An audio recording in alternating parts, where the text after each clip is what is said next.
मैं दिल्ली का रहने वाला हूँ, वह पंजाब की रहने वाली है, तुम नागपुर के रहने वाले हो, हम मुंबई के रहने वाले हैं।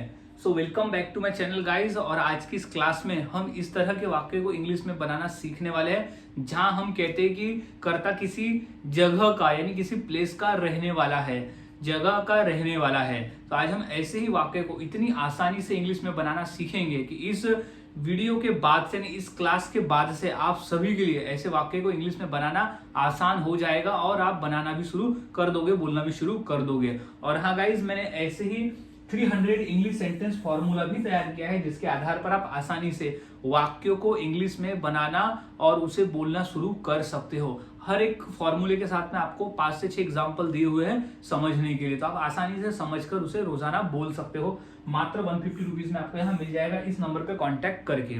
सो गाइज, अब समझ लेते हैं कि इस तरह के वाक्य को हम इंग्लिश में कैसे बनाते हैं और बोलते हैं। तो उस फॉर्मूले को हम सबसे पहले समझ लेते हैं।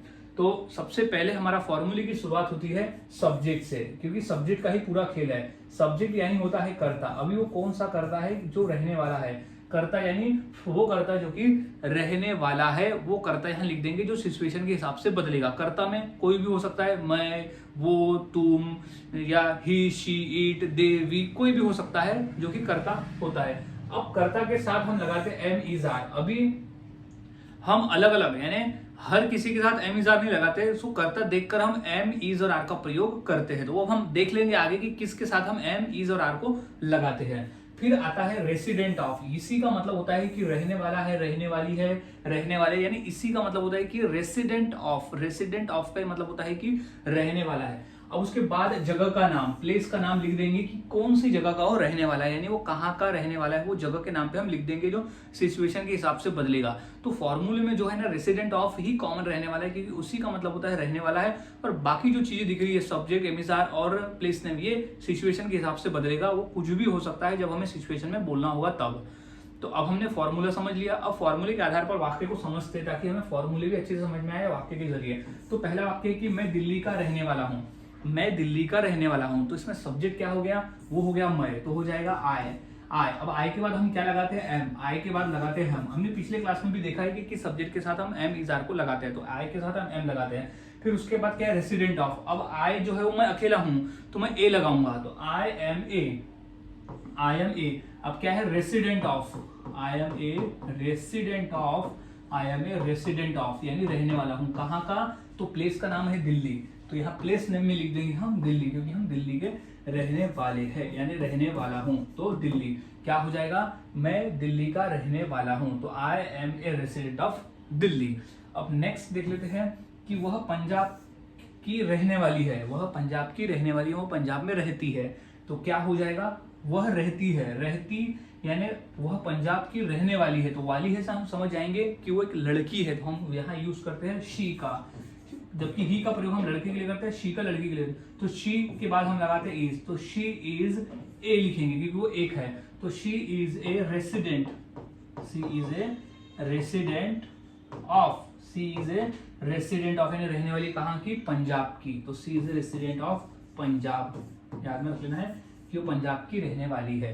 तो गाइस, इस तरह से वाक्य बनाए जाते हैं और बोले जाते हैं। काफी आसान है, बस फॉर्मूले को याद में रखना होता है। कुछ और वाक्य देख लेते हैं, जैसे कि तुम नागपुर के रहने वाले हो। तुम नागपुर के रहने वाले हो, तो यहाँ सब्जेक्ट क्या है? तुम। यहाँ सब्जेक्ट क्या हो जाएगा? तुम। तो ये सब्जेक्ट है तुम, तो हो जाएगा यू। अब सब्जेक्ट के बाद हम एम, इज, आर में से क्या लगाते हैं? आर, तो यू आर, फिर लगाएंगे ए। यू आर ए यानी तुम रहने वाले हो कहाँ के? तो रेसिडेंट। क्या हो गया? Resident of. रेसिडेंट ऑफ का मतलब होता है रहने वाले हैं। अब प्लेस के नाम की जगह हमें क्या लिखना है? नागपुर, क्योंकि वो नागपुर का रहने वाले हो, तुम नागपुर के रहने वाले। तो क्या हो जाएगा? You are a resident of Nagpur, तुम नागपुर के रहने वाले हो। अब नेक्स्ट वाक्य है कि हम मुंबई के रहने वाले हैं। हम मुंबई के रहने वाले यानी हम एक से ज्यादा है, तो हम मुंबई के रहने वाले हैं, तो हम का क्या हो जाएगा? वी।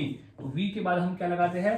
आर, तो वी आर। अब ए नहीं लगेगा क्योंकि यहाँ एक से ज्यादा है, तो वी आर रेसिडेंट ऑफ। अब रहने वाले हैं, तो क्या हो जाएगा? Resident of.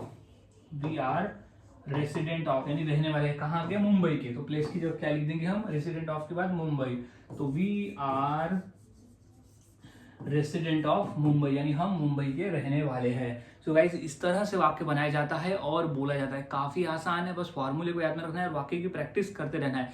यहाँ तो प्लेस मैंने लिए हुए है, अब तो कोई भी प्लेस का नाम ले सकते हो, अब जहाँ की भी रहने वाले होंगे, एमपी के, मध्य प्रदेश के, भोपाल के, पुणे के, कहीं के भी।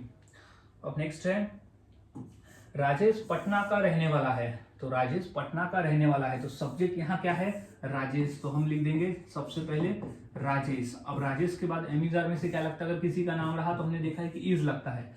अब इज ए, क्योंकि राजेश अकेला है तो Rajesh is a resident of, अब रहने वाले के लिए रेसिडेंट ऑफ, रेसिडेंट ऑफ यानी रहने वाला है। अब प्लेस नेम की जगह क्या आ जाएगा, पटना, क्योंकि वो पटना का रहने वाला है, पटना। तो हो जाएगा कि राजेश पटना का रहने वाला है, तो Rajesh is a resident of Patna, Patna का वो रहने वाला है। अब नेक्स्ट वाक्य है कि नेहा रायपुर की रहने वाली है, तो क्या हो जाएगा, सबसे पहले नेहा, सब्जेक्ट क्या है हमारा, यहाँ पर नेहा है सब्जेक्ट। अब एमिजार में से हम किसी का नाम रहा तो इज लगाते हैं, इज ए, अब रहने वाली है के लिए resident of, resident of, resident of यानी रहने वाली है, कहाँ की, रायपुर की। तो यहाँ आप लिख देंगे रायपुर, यानी नेहा जो है वो रायपुर की रहने वाली है, तो Neha is a resident of Raipur. So guys इस तरह से वाक्य बनाए जाते हैं और बोले जाते हैं। काफी आसान है, बस फॉर्मूले को याद में रखना होता है और वाक्य की प्रैक्टिस करनी होती है। जितना अधिक आप प्रैक्टिस करोगे उतना आसान हो जाएगा। तो अब इसी फॉर्मूले के आधार पर मैं दो वाक्य देता हूँ, जैसे कि मैं पुणे का रहने वाला हूँ और वे नासिक के रहने वाले हैं। तो ये दो वाक्य की इंग्लिश क्या होगी मुझे कॉमेंट सेक्शन में जरूर बताएं और वाक्यों की प्रैक्टिस करते रहे। जितना अधिक आप प्रैक्टिस करते हो उतना आसान हो जाता है और उतने ही आसानी से आप वाक्य को बनाना सीख जाते हो।